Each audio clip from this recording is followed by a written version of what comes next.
오늘 말씀은 누가복음 1장 1절로 25절 말씀입니다. 오늘부터 당분간 누가복음을 쭉 하게 되었어요. 아마 2월달 20일경까지 계속 누가복음을 할 예정입니다. 아마 누가복음 17장까지 하는 것으로 알고 있습니다. 매일 성경을 확인해 보시면 아실 것 같습니다.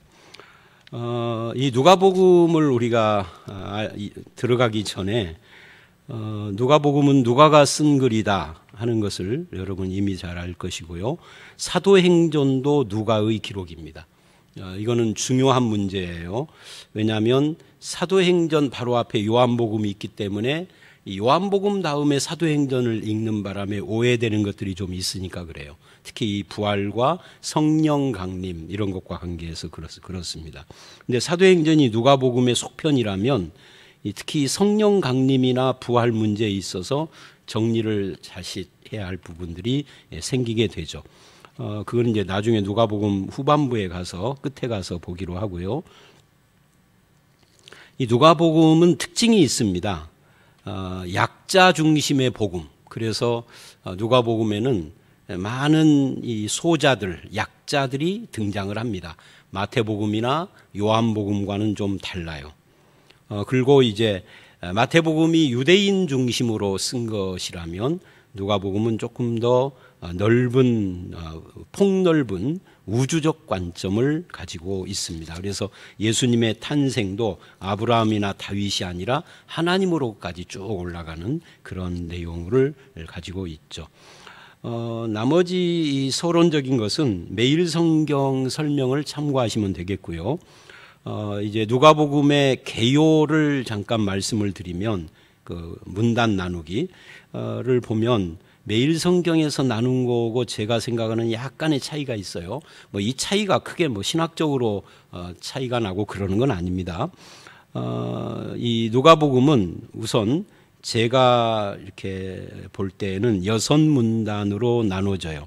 첫 번째는 1장 1절로 4절 서론입니다. 말씀의 목격자를 강조하는 거죠. 누가 자신.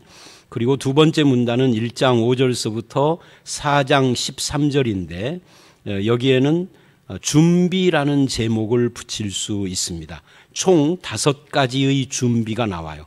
세부적으로 가면은 10가지 정도로 되는데 크게 나누면 그래서 1장 5절서부터 56절은 잉태에 관한 거고 57절서부터 80절은 탄생과 관계되는 이야기, 그 다음에 2장 1절서부터 마지막 절은 성장, 예수님의 성장, 그 다음에 3장으로 가면은 예수님과 관계되는 사람들의 출현, 요한의 출현, 예수님의 출현 이런 것들이 나오고요. 4장에 시험을 받습니다. 그런 다음에 이제 공생애로 들어가죠. 그러니까 시험 받는 것까지는 준비 단계라고 볼 수가 있어요. 그리고 4장 14절서부터 9장 50절까지는 이제 공생애가 시작된 건데 여기는 갈릴리 사역을 중심으로 하고 여기에 핵심 그 문장은 저가 뉘기에라고 하는 표현입니다. 예수가 누구냐 하는 것이 그래서 이것이 예수님은 누구다 하는 클라이막스를 향하여 가는 거죠. 그 다음에 누가복음 9장 51절서부터 19장 10절은 이제 갈릴리에서 예루살렘을 향하여 올라가시는 여정을 이야기를 합니다. 4장서부터 9장 50절까지는 갈릴리에서 주로 기적을 행하는 것이 많이 나오는데 갈릴리에서 예루살렘으로 올라가는 이 19장 10절까지의 이야기는 주로 가르치는 내용들이 많이 나와요. 그리고 19장 11절서부터 44절까지는 예루살렘에 가까이 가셨다 하는 내용을 말합니다. 그래서 가까이 가사 성전에 들어가시고 성전에서 가르치는 걸로 마무리를 해요. 그리고 20장부터 24장은 6번째 문단인데 예수님의 십자가와 부활에 대한 이야기고 그 결론이 24장에서 말씀의 성취예요. 그러니까 1장 1절로 4절에서 말씀의 목격자 된 누가에 대한 이야기로 시작을 해서 말씀의 성취인 부활 이야기로 마무리를 하고 있다. 이게 누가복음 전체의 흐름이다라고 그렇게 요약을 할 수가 있습니다. 그 가운데 오늘 본문이 있는 거죠. 오늘 본문 누가복음 1장 1절서부터 25절인데 사실은 여기는 1절로 4절이 서론에 해당되고 말씀의 목격자, 그 다음에 5절서부터 56절까지 잉태에 관한 이야기 중에 한 부분이 오늘 본문이라고 말할 수 있습니다. 먼저 1절로 4절의 서론 이야기를 좀 보시면 1절에 보니까 우리 중에 이루어진 사실에 대하여, 기독교는 사실에 기초합니다. 이 사실이라는 말은 다른 말로 하면 역사적 사실이죠. 기독교는 설화도 신화도 아니고 불경 같은 인간의 깨달음도 아니고 이거는 목격입니다. 사실, 역사적 사실에 대한 목격을 말하고 있는 것이죠. 그 역사적 사실이 뭐냐 할 때 그게 말씀이시고 예수님이시고 그러는 거예요. 예수님에 대한 사실을 기록한 것이다. 그런 뜻이죠. 그래서 2절을 보면 처음부터 목격자와 말씀에 일꾼된 자들이 그래요. 누가는 자기 자신을 말씀의 일꾼이다, 또는 누가가 바라볼 때 사도들은 말씀의 일꾼이고 목격자들이다, 이렇게 말을 합니다. 누가복음은 아까도 금방 말한 것처럼 말씀으로부터 시작을 해서 1장에 22장, 24장에 말씀으로 끝나. 24장이 부활장인데 그 부활장을 읽어보면은 부활의 내용보다 말씀을 강조해요. 그러니까 부활도 말씀의 성취고 말씀으로 우리가 확인해야 하는 것이지 눈으로 보고 귀로 듣고 뭐 신비한 체험으로 확인하는 것이 아니다 하는 것을 말할 수 있죠. 그래서 말씀의 일꾼이라고 2절은 그렇게 지금 이 본문에서 말하고 있는 겁니다. 그래서 말씀의 일꾼된 자들이 알려준 대로 그것을 기록을 한 것이다. 붓을 든 사람이 많은데 그 중에 하나가 자기다라고 지금 말하고 있는 거죠. 그리고 3절을 보면 그 모든 일을 근원부터 자세히 미루어 살핀이라고 그래요. 그러니까 대충 한 것이 아니라 근거서부터 살폈다는 거죠. 그리고 데오빌로 각하에게 써보내는 것이 좋은 줄 알았다. 이 데오빌로 각하가 누구냐 할 때 두 가지 의견이 있어요. 이게 개인 이름인데 각하라고 한 것을 보니 높은 사람이다. 상당히 지위가 있는 높은 어떤 사람에게 기독교를 변호하는 글을 쓴 것이 누가복음이다. 이렇게 해석을 하는 것이 있고요. 또 하나는 이 데오라는 말이 헬라어로 하나님이거든요. 그리고 빌로라는 말이 필레오, 사랑이에요. 그러니까 하나님의 사랑받는 자라는 뜻입니다. 그래서 지금도 저 동유럽 같은데 헬라어와 유사한 언어를 쓰는, 헬라어를 조금씩 바꿔가지고 그것이 러시아어도 되고 뭐 체코어도 되고 뭐 이렇게 됐거든요. 그런데 그런 나라를 가보면 이 데오빌로라는 이름을 쓰는 남자들이 굉장히 많아요. 제가 아는 사람도 통성명을 했는데 자기 남편이 데오빌로래. 여자가 한국 사람인데 그 나라 사람하고 결혼을 했더라고요. 그래서 남편 이름을 물어보니까 데오빌로라고 그러더라고요. 약간 발음은 약간 좀 그랬는데 그러니까 하나님을 사랑하는 자, 그런 뜻입니다. 그러니까 이렇게 놓고 보면 어떤 개인이 아니라 하나님을 사랑하는 모든 성도들을 대상으로 한다라고 할 수도 있죠. 이것이 개인이든 모든 성도든 믿는 사람은 하나님을 사랑하고 하나님의 사랑받는 자요, 말씀의 일꾼된 자다 하는 것을 우리가 알 수 있게 되죠. 이걸 쓴 목적은 4절, 이는 그러죠. 각하가 알고 있는 바를 더 확실히 알게 하려. 그러니까 우리가 대충 알고 있는 것을 확실히 아는 거, 이게 굉장히 중요한 문제입니다. 오늘 우리도 마찬가지예요. 대강 알고 있으면 안 돼요. 드럼풍얼도 안 돼요. 확실하게 알아야 되고 성경을 통하여서 자신이 직접 확인하면서 알아서 내 것으로 삼는 것이 신앙의 건강에 아주 중요합니다. 그 다음에 5절서부터는 25절까지 세례 요한의 탄생에 대한 이야기가 나와요. 5절서부터 4장 13절이 쭉 준비인데 크게 5가지 준비예요. 잘게는 10가지 준비인데 그중에 5절로 56절이 잉태 문제라면 첫 번째가 세례 요한의 잉태 이야기입니다. 그리고 26절로 38절은 마리아의 수태고지 이야기로 넘어가고요. 이것이 예수님의 탄생하고 연결이 돼가는 그런 길목에서 세례 요한의 잉태 문제가 나오고 있다라고 할 수가 있습니다. 5절 이하를 보니까 때를 이야기를 합니다. 유대왕 헤롯 때, 이 헤롯이라는 사람은 에돔 사람입니다. 그런데 유다의 왕이 됐어요. 될 수 없는데 됐으니 불법 왕이죠. 로마에다가 돈을 바치고 뇌물로 왕 자리를 산 거예요. 그러니까 불법 왕인데 이 왕이 불법인 그 왕이 다스리던 시대에 참된 왕이 오셨다. 이게 이 누가복음이 말하고자 하는 첫 번째 메시지라고 할 수가 있습니다. 그런데 불법 왕인 헤롯이 다스리는 것은 받아들인 유대인들이 자기들의 참된 왕이 오셨는데 그분을 거부하고 배척한 거짓 왕을 인정하면서 참 왕은 배척하는 아이러니한 삶을 살게 되는 거죠. 그들의 삶 자체가 불법적인 삶인 거예요. 이런 불법과 불신의 시대에 하나님 앞에서 의롭게 사는 사람들이 있었다. 그게 누구냐 하면 아비야 반열에 제사장 한 사람이 있으니 사가랴요 아내 이름은 엘리사벳이라. 이 두 사람이 6절 하나님 앞에 의인이다 그래요. 이 의인이라는 말은 하나님과 바른 관계를 맺고 있다 그런 뜻이거든요. 그냥 남들보다 더 정직하고 남들보다 깨끗하다 이런 뜻이 아니라 뭐 그런 것도 포함은 하겠지만 근본적으로는 하나님과의 관계가 바르다. 모두 다 불의와 불법에 빠져 있는데 그런 사람이 존재한다는 것이 놀라운 거죠. 그들이 잉태하지 못하고 자식이 없었어요. 그러니까 우리는 이것을 보면서 하나님을 잘 믿는 의인인데 하나님과 관계가 바른 사람인데 자식이 없다?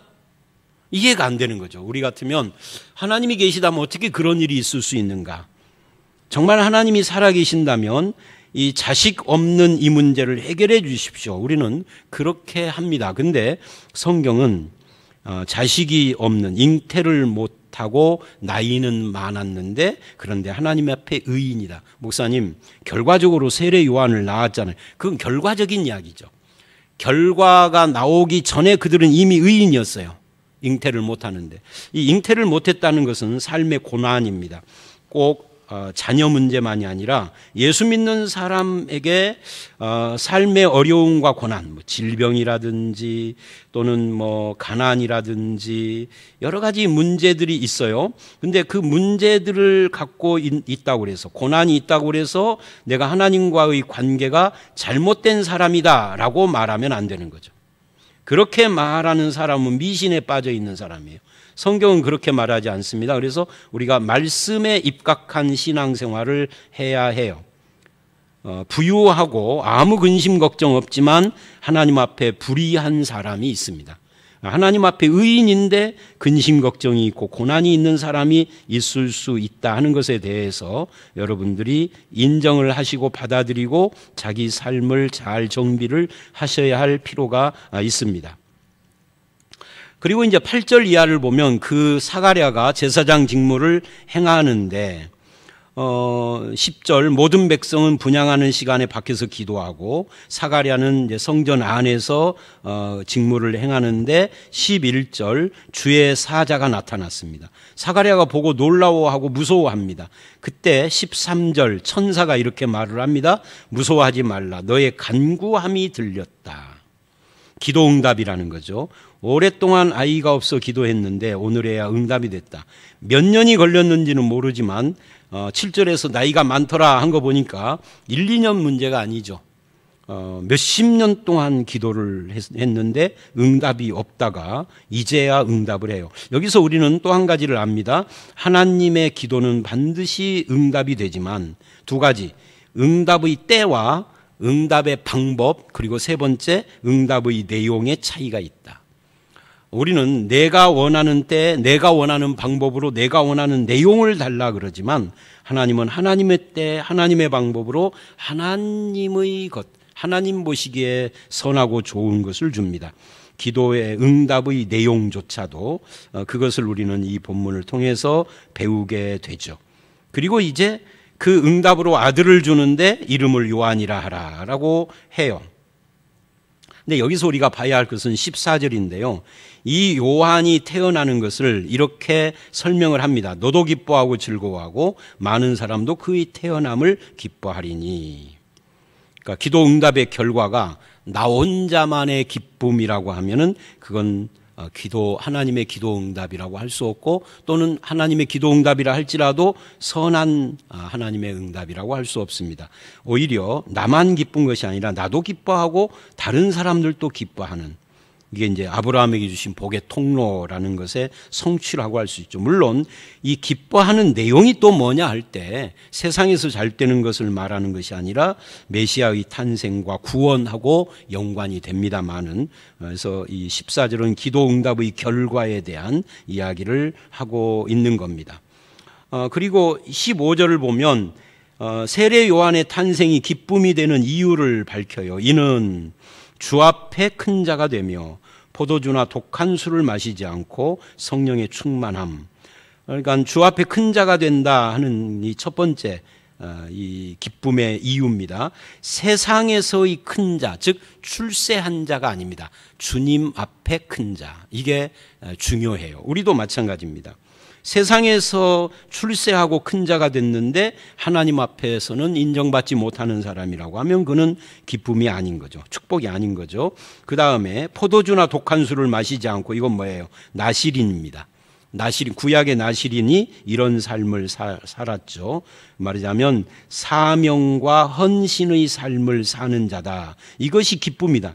여러분, 부모의 입장에서는 세상에서 출세하고 하나님 나라의 사명보다는 세상에서 호령하는 삶을 사는 것이 기쁨이 될 수 있어요. 근데 지금 이 본문은 세례 요한의 태어남이 기쁨인 이유를 다르게 이야기를 합니다. 하나님 앞에 큰 자요, 하나님 앞에 사명을 감당하는, 즉 하나님께서 쓰시는 자라는 거죠. 그 다음에 성령 충만함을 받아 그럽니다. 성령 충만함으로 뭘 할 것이냐 할 때, 성령 충만함이 반드시 우리가 원하는 것을 내 마음대로 하는 걸 말하는 것이 아니라 16절 이하에 보면은 오시리라 한 분을 예언하는, 이게 성령 충만한 사명이에요. 오시리라 한 그분이 누구냐면 이제 메시아죠. 근데 그 메시아를 예언하기 위하여서 엘리야의 심령으로, 엘리야의 능력으로 온 것이 세례 요한이다라고 17절은 말을 해요.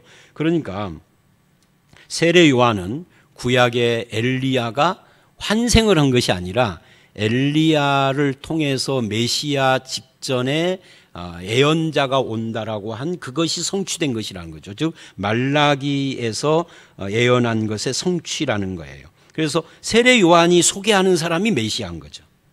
이제 이게 성령 충만으로 하는 일이에요. 말씀을 성취하고 사명의 삶을 살고, 그리고 메시아를 예비하고, 그리고 17절 끝에 보면은 아버지의 마음을 자식에게 거스르는 자를 의인의 슬기에 돌아오게 하고 백성을 준비하리라. 그러니까 돌아오게 하고 회개하게 하고 백성을 준비시킨다. 하나님, 어떤 백성이에요? 이스라엘 백성이 아니라 하나님 나라 백성입니다. 즉 예수 그리스도가 오셨을 때 그분을 영접할 수 있도록 사람들의 마음을 준비하는 일, 이게 이제 기쁨인 거죠. 14절의 기쁨이라는 것이 이런 것입니다. 그러자 18절에 사가랴가 천사에게 말을 합니다. 내가 이것을 어떻게 알리요? 그러니까 당신이 말한 걸 어떻게 내가 확신할 수 있습니까? 라고 표적을 구한 거죠. 그러자 천사가 이렇게 말을 해요.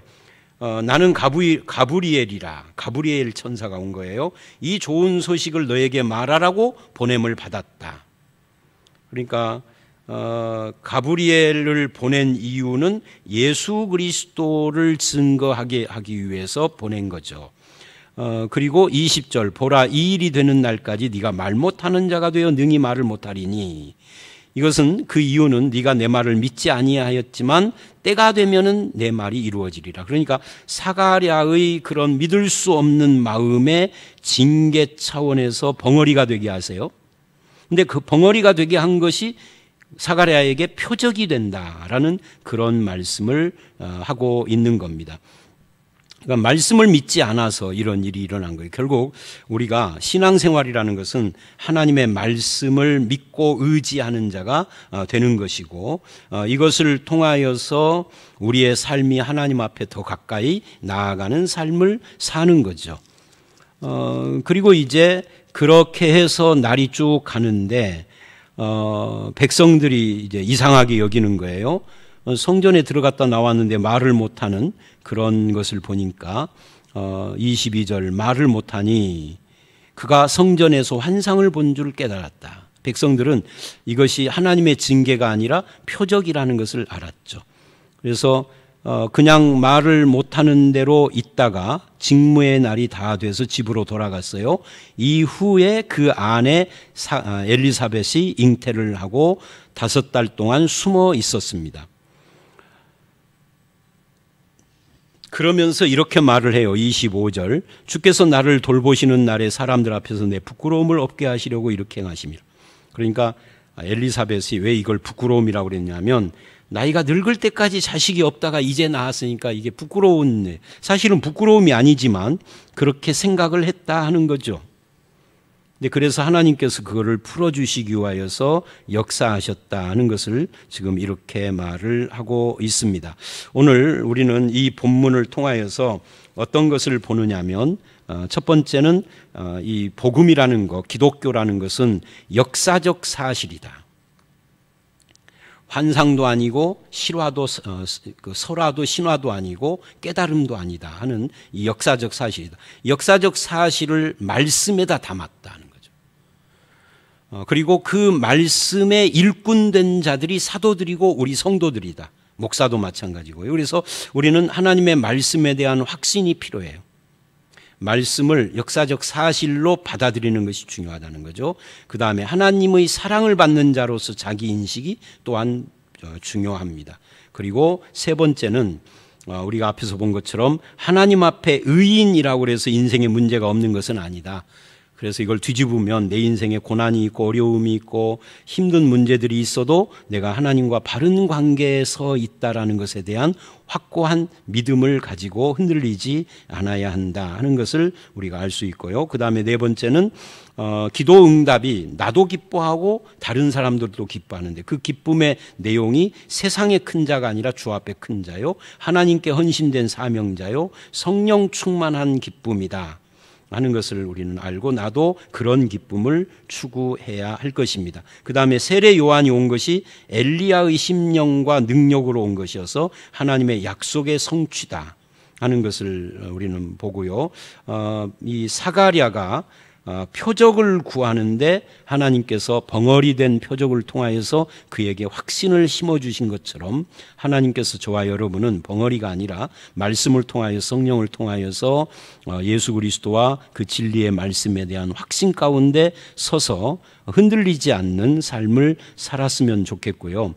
기도를 응답하시는 하나님 앞에 하나님의 뜻과 때와 방법으로 하나님의 그 가장 더 좋은 그런 내용으로 우리 기도를 응답해 주시옵소서 하고 기도하시는 저와 여러분들이 다 되어지시기를 주의 이름으로 축원합니다. 함께 기도하겠습니다. 하나님, 그렇습니다. 누가복음을 통하여서 우리가 믿는 이 복음이 설화나 신화나 깨달음이 아니라 사실이고 역사고 그것을 목격한 자들의 그 기록이라는 것을 알았습니다.